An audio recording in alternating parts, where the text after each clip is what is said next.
Check out the wide selection of high-quality men's and women's clothing, including printing and fabric options. Also, discover a variety of products such as mugs, flags, and bags. Take advantage of the convenience of ordering customized pieces with your own design.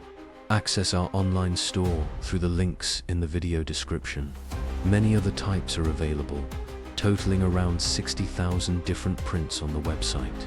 The President of the European Council, Charles Michel, stated that European Union countries have agreed to a partial embargo on Russian oil, which will not affect the pipeline, but will result in a 90% reduction in Russian oil imports by the end of the year, according to EU officials.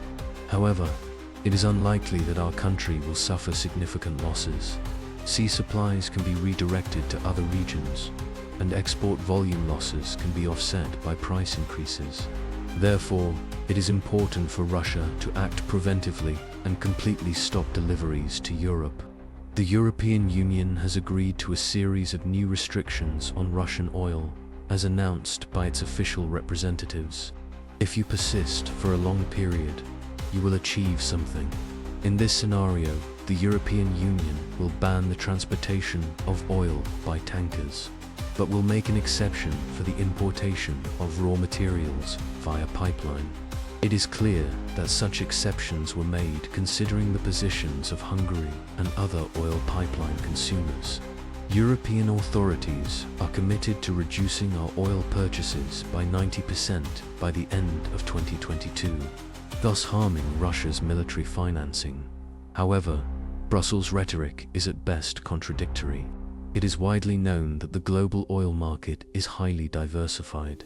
Bureaucrats acknowledge this reality, expressing the expectation that, as stated by the EU's Chief of External Relations, José Borrell, Moscow will need to offer discounts when selling raw materials to attract new customers.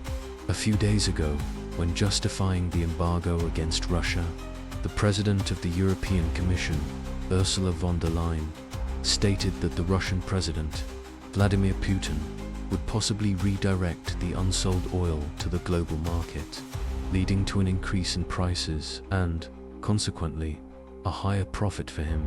Would the issue not be obvious to the leaders in Brussels? The facts confirm Ursula von der Leyen's assertion. Everything is in order, both in quantity and value. Russian oil deliveries to India and China are at record levels. For the first time, Asia surpasses Europe in Russian oil imports, with India acquiring 10 times more barrels than in 2021, totaling 34 million barrels from February 24th to May 30th, 2022. Bilateral trade grew significantly, from almost $2 to almost $5.5 billion. Caption editors Asemkin and Igorova are expecting the delivery of another 28 million barrels in June. This increase occurred despite strong Western protests. On May 24th, the American news agency Bloomberg released statistics indicating that China was importing unprecedented amounts of oil from the north, reaching 1.1 million barrels per day. In the first quarter of 2022, 700,000 barrels were delivered per day, boosting demand due to the decrease in the effects caused by the pandemic. Western analysts believe that the Chinese may be receiving even larger quantities, but they avoid mentioning this possibility publicly to avoid conflicts with the United States. With the imposition of the new European sanctions, the price of Brent crude oil rose, reaching $124 per barrel on the London Stock Exchange, a value close to the recent peak and even higher than the pre-shale revolution price in the United States. It is likely that third countries will seek to obtain maximum discounts, taking advantage of our difficulties in the westward direction. However, the increase in the price of crude oil will still lead to higher profits.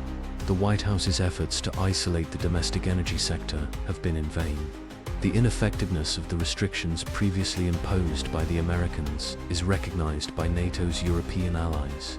It is appropriate and morally necessary to ban the import of oil and, possibly later, gas and other products from Russia.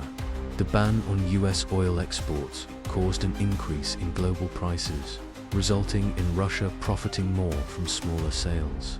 It is an issue that needs to be addressed, as the ban did not have the expected effect, stated the German economy minister and vice-chancellor in an interview with US TV network CNN. The reason why Europeans hesitate to impose a total embargo is easily understandable. They fear serious consequences for their own economy, especially for the countries of Central and Eastern Europe that are heavily dependent on Russian energy suppliers since the time of the socialist bloc. Russia could radically change the game for the European Union and deal a preemptive economic blow by completely halting oil exports to the West. This situation will lead to major complications for several countries in Eastern EU, especially the most Russophobic ones. Either way, we will not obtain significant financial benefits from them. For instance, Bulgaria declared refusal of Russian oil until 2024. Why should we give them time to restructure their national economy and foreign trade? The only exception is Hungary, which has signed a long-term contract with us. Budapest is taking a cautious approach and doing everything possible to curb the increase in Euro-Atlantic anti-Russian sanctions. Obviously, our response should not harm Serbia, which has also signed a long-term contract with us. Turkey refused to impose restrictions against Russia. Even though it is not part of the EU, its European partners may try to create logistical obstacles for our deliveries. In any case, final complaints will be addressed to Brussels. Thank you for watching, friends, and don't forget to share your opinions in the comments on the subject. Don't forget to follow us on Yandex, Zen, and YouTube, as soon the platform will switch to these platforms.